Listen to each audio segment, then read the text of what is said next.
Well, this is quickly becoming like one of our favorite times of the week. We'll do it every single Wednesday, and I know you and I, Dibs, are both kind of chomping at the bit here to go, not player by player. We're not going to go through the entire roster. We might. But maybe close. Yeah. You know? The man's got info now. Got that knowledge. Well, he is senior producer, NFL Films, and he's joining us on the River Islands guest line, as he will do every single Wednesday at 3 o'clock to break down the film like no other. It's none other than Greg Cosell. Hey, Greg, how you doing this week? I'm doing great. I'm just curious, was that lead-in song representative of your younger days, or are we okay with that? I'm completely okay with that. Big time. So I'm going to say maybe both, Greg. How about that? Can I answer that way? You can answer any way you like. Okay, that's what the film says, Greg. And so that's what we're going to go with. All right, where to start? I guess Jordan Mason is the best place to start. So first and foremost, just what did you see with his evening? But maybe more important, how did it progress? Like, what did he look like when it got to the fourth quarter and he was north of 20 carries? Yeah, I mean, I think there's a lot there that with the run game. But if you're just speaking about him, I think that was evident even early on, but it was clear as the game progressed how physical a runner he is. And there were some clear examples where the Jets defense later in the game was not particularly thrilled with having to tackle him. He's one of those runners that you wouldn't say he's shifty and elusive. He's a downhill velocity runner. He has natural power. There's a physical presence to his running style. He has just enough lateral quickness where he can work effectively in confined space. And as I said, he's got really good finishing traits. He's a difficult guy to tackle and probably not a lot of fun to tackle. I can't imagine it. And it seemed like he got to the second level ad nauseum against the Jets defense. Those holes were gigantic. They sure were. Did they go about the run scheme differently, Greg? Because it seemed like there was less use check and more just straight ahead zone power with Jordan Mason. Yeah, there were multiple run game concepts, as there always are, with the 49ers. I think when you play the Niners, you're very conscious of having to defend the C gap.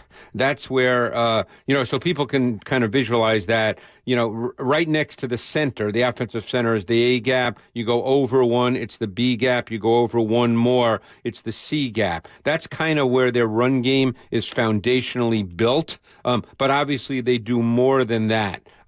But so they did a number of different things. The key thing was that he ran almost exclusively out of what we would call base personnel. When Juszczyk was on the field, when there were two tight ends on the field, when there was both Juszczyk and two tight ends, 23 of his 28 runs came in these base personnel packages. Greg, I'm curious to know if you saw them running to the right more often than in the past, because famously they love to run behind Trent Williams, but it looked like they were running to the right more often than in the past. Is that so? I didn't chart it, so I don't know the exact answer, and I don't want to make something up, but I didn't get the sense that they were only working to one side. I felt like it was pretty multiple. It's funny. Sometimes the shorter runs are the really cool runs. Like, I thought that his 5-yard touchdown run in the third quarter was just an example of great design and execution.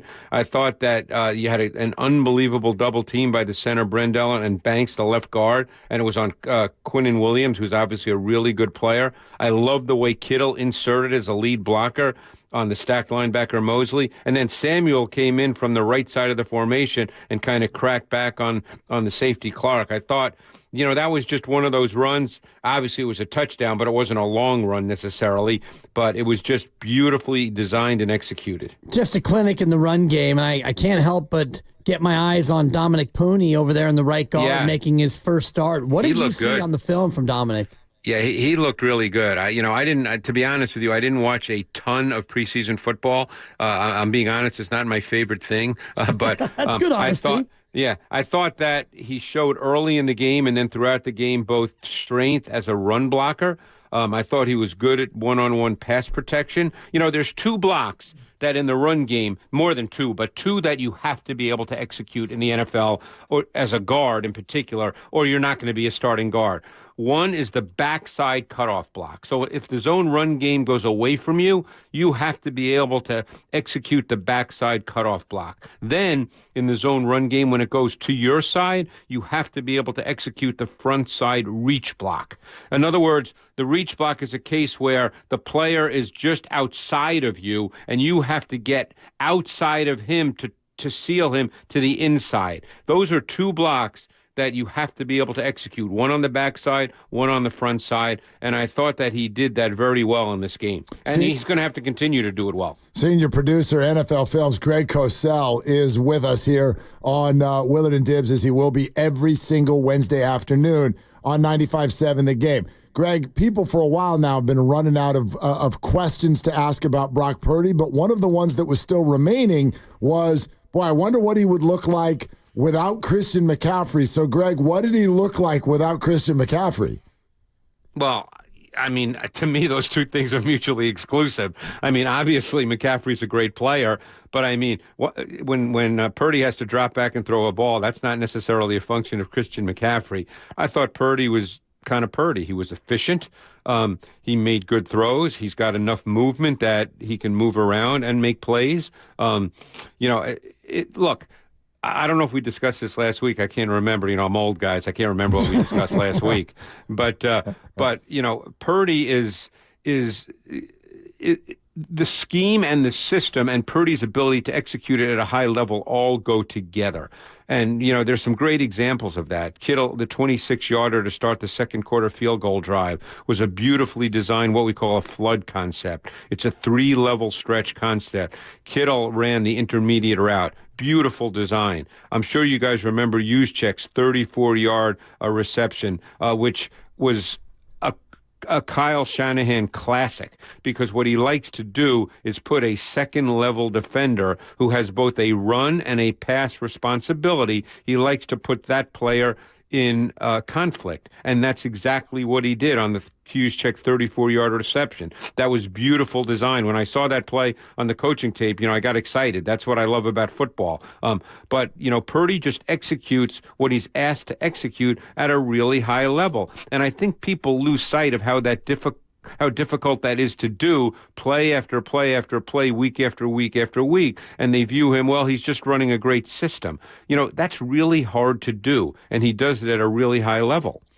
Yeah, it was a clinical performance from Brock, and he didn't have to overwhelm to go out there and have a pretty lopsided victory for the 49ers. I want to ask you about the defense, because other than the early drive in the first half, they had their way with Aaron Rodgers and the Jets offense. What did you see on the film as to why the Niners D had such an edge? Well, I think their D-line, I mean, you could argue that the main D-line, obviously they sub and have a rotation, but when you have Bosa and Floyd on the edge and Hargrave and Collins inside, and I think we talked about Collins last week. Collins has always been a really, really good player, and I think 49er fans are going to really like this guy, and it showed up the other night. But their defensive front is really, really good, and it's just really difficult to block. And then there's Fred Warner, who I've been saying for years is just the best linebacker in football. I mean, his ability to play inside out with speed and range, and his ability to diagnose things instantly, I mean, there's no one as good as Fred Warner at the linebacker position in the NFL. And they've got the thing that I think is overlooked now, too, is they have tremendous length at linebacker, because when they're in their nickel and it's Warner and Campbell, you've got 6'3" and 6'4", and those are traits. People might not think about that, but that kind of length, those are traits. So, Greg, here's a question that comes up a lot with 49er fans. There's this thought that whatever Steve Wilks was calling last year just wasn't in alignment with, the defensive line and the secondary and whatever Kyle Shanahan likes to run. The idea this year was they were going to get back to who they were before the hiring of Steve Wilks, with Nick Sorensen and Brandon Staley calling plays. What did you see? What can you explain to our audience with regard to the new regime? And I'm going to be totally honest here. those are hard questions, and I'll tell you why. Because you'd have to be there in their meetings to understand how things are taught, what they're specifically asked to do. I mean, I think when all's said and done, like in this particular game, they hardly rushed more than 4. I think twice on what Rodgers have maybe 23 or 24 dropbacks. I think twice they rushed 5.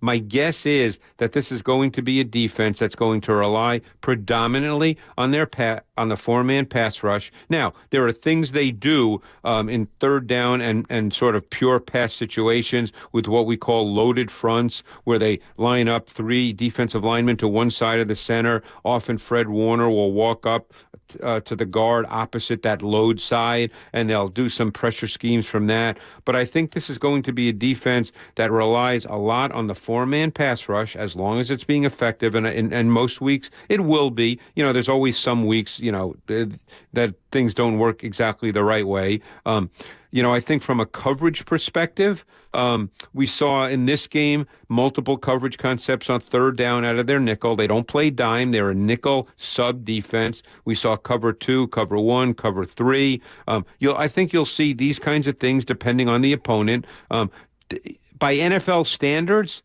I don't think they'll be overly detailed. Now, having said that, if I was sitting in the meetings, I'd probably have a different view. But I don't think they're going to be one of those teams that does a million things. I think it's going to be more execution-based than heavily scheme-based. That would be my sense. Yeah, the stats indicate that they played out of the nickel 76% of the time and just 24% with the 3 linebackers. And the second linebacker, fans are concerned, Greg, about Devondre Campbell. He was guarding Wilson a couple of times in that first touchdown drive. It didn't go well. Does he have the speed to hold up in this defense when they go to the nickel and just 2 linebackers? Yeah, I mean, he's got length. He can move. I mean, obviously, he's not going to be covering wide receivers man-to-man. There are sometimes the offense, through formation, through motions, can get a wide receiver on a linebacker. That does happen in the league, and there's really very few linebackers that can match up. So that's not a knock on Campbell. I mean, if anybody saw the Chiefs in the Thursday night opener, the way they got Rice matched up on linebackers and good linebackers, then, that happens. They got him matched up on Roquan Smith, who I think most people would agree is a pretty damn good linebacker. So that's not a knock on Campbell. The fact that maybe Wilson beat him one Sunday, and I don't remember the specific play, but I mean, that's not the way you're going to evaluate Campbell, by his ability to defend wide receivers. Obviously, there's been a ton of talk the last handful of weeks about Brandon Aiyuk, and we loved what you had to say last week when you talked about his fit in this system. Because he's being eased in, yes, there was at least 1, maybe 2 dropped passes. How would you? He dropped a touchdown. He dropped a touchdown. How would you compare what we saw from Brandon in this game to what you're used to seeing from him? Well, I think he's played enough games in the National Football League that we know what he is. I mean, obviously he had that touchdown drop, which I'm sure he'd make that catch 9 out of 10 times. I think there was another one where I think it was a quick slant that went off his hands. It's probably a rust issue. No matter what you do and what you do in the off season, if you're not in camp and you're not going through the whole process, it's different when you get into a real game. I mean, I don't think there's any reason to be worried about Brandon Aiyuk. He's played a lot of games in the league. He's been a good receiver. We talked about him last week. He's not all of a sudden going to be a bad receiver. He had a bad drop. He dropped a touchdown. It was very visible. It's a national TV game, so it happens. Greg, you're officially our pivot point in the week where we go from looking back to looking ahead, and the Niners getting ready to head to Minnesota. Sunday morning game on the fake field up there in Minnesota. What have you seen on the film from the Vikings that 49er fans should keep an eye out for on Sunday morning? Well, let's look at the Vikings defense. They were very interesting this past week, and it could have been a function of who they were playing. Obviously, the Giants do not have a great offense. But one of the things that Brian Flores did a year ago, which was fascinating, and you rarely ever see this in the NFL, is it was a team that had the most 3-man pass rushes in the league and the most 6-man pass rushes in the league. Now, against the Giants, they stayed pretty basic with 4-man pass rushes and played a lot of coverage behind it. Again, I'm not Brian Flores. I don't know what he'll do against the Niners, but that 3-man versus 6-man pass rush deal was fascinating to me watching their tape a year ago, because you rarely see that kind of thing in the league. And then, of course, on offense, and we can talk about this, you guys can jump in, you got your old buddy Sam Darnold, who looked very good last week. Well, what'd you see? Like, what, because he was here, but we didn't really ever get to see him play. No. So, yeah, what did you see from Sam? I'll tell you what I saw, and I think this is where coaching comes into play. Kevin O'Connell, obviously coming from the Shanahan and McVay tree, you saw Darnold with really clean footwork, really understanding the connection between his drop and the route concepts. You saw some really well-schemed, well-designed play concepts that really presented him with clean, defined reads so that he could hit his back foot, and if it required him just to hit his back foot and deliver, he'd do that. If it required a hitch, he did that really cleanly. He looked extremely comfortable. Now, it's one game. No one's going to sit here after one game and say, man, this guy's on his way to a great year. But if we're talking this same way after 6 or 7 games, then to me, you really have to talk about the coaching element. Because don't forget, he was coached last year, we know, with the Niners, even though he didn't play, and now he's with Kevin O'Connell, who's really, really good. So sometimes that's the difference, because you're dealing with a kid, and you know this, big kid, physical kid, throws the ball well. There's nothing from a physical trait standpoint that he can't do. He always had other issues, including mechanical and including what he was seeing. But he looked very comfortable this past week. Looked like they were moving the ball around, too, to the various weapons. Justin Jefferson was not too much of an isolated target. I'm curious about the run game from what you saw from Minnesota. Looks like a little bit of a committee, and they use the fullback a little bit, too, don't they? Oh, they play a lot out of 21 personnel as well with Ham. I can't, off the top of my head, remember how many snaps he had, but they did that last year. They do it now. They have a run game with the fullback as well, and they've got Aaron Jones, who's a really good back and a very good receiver. Got to be careful about that. Last week's game obviously was such that they got ahead. It was evident the Giants weren't really going to move the ball, so it didn't really require them to be probably as diverse and multiple offensively as they could be, as they probably went into the game with, but didn't need it. So we'll see how it goes. You'd assume this will be a closer game, but keep in mind, as I started this conversation, this defense did give the Niners some problems a year ago. It's a difficult defense to play against, and they can really pressure you. So that's something that the 49ers and Kyle Shanahan will really have to be aware of. Chris Forster, one of the best line coaches in the league, they'll be working on that, trying to understand all their pressure concepts with different personnel on the field, because that's the last thing for any quarterback, to start a game where you feel like you're under pressure. Well, let's talk about that a little bit. Greg Cosell, senior producer, NFL Films, with us here on Willard and Dibs. And that's to say this. Yes, it's the same concept defensively, but a lot of new personnel. Their defensive line is almost completely different. Yeah. Right? I'd wonder if you could compare that group, though, to like the Jets group. Like, what's Brock Purdy facing this week versus last week?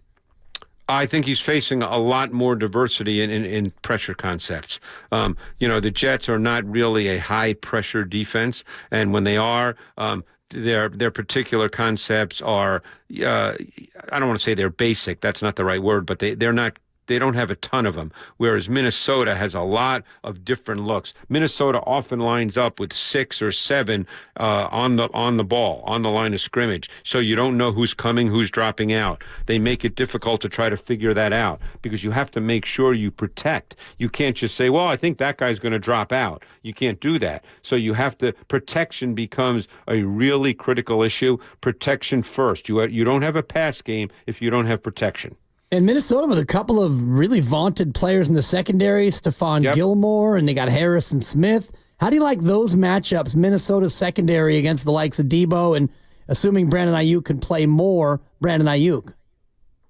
Yeah, I mean, they're not a heavy man coverage team. That's the thing. Surprisingly, even when they pressure, they play more zone concepts. Now, zones always have a matchup element to them, but they're not a heavy, straight man-to-man team. So it's not so much, hey, this guy's going to have Samuel, this guy's going to have Aiyuk. That's not really the way they play.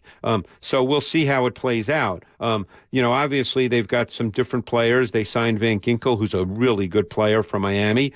He showed up this past past week. They signed Blake Cashman from Houston, who was very good for Houston a year ago before he got hurt. And what they basically did is they swapped out Danielle Hunter, for Jonathan Grenard. Hunter's a little better, but Grenard's a very good player as well. Greg, before you go, I'd like to ask you this, even though, look, it's only been 1 week, and this might feel a little speculative, but based on what you know and what you saw this week, what kind of an outlook and optimism would you have for this 49er defense as a whole and its standing within the league? Well, I think their front. Let's talk in terms of playing nickel, because you end up playing nickel more than you play base. I think their front six is among the better front sixes in the league. We talked about their down four. We talked about Warner being the best linebacker in the league. Campbell, in my view, will be fine. Obviously, at safety, I don't know if Hufanga is coming back. You guys might know that better. I don't know what his status is. Obviously, they played Odom, who throughout much of his career has been a high-level special teams player and a spot starter. They used Odom and Jair Brown kind of interchangeably. They both played on the back end. They both played in the box.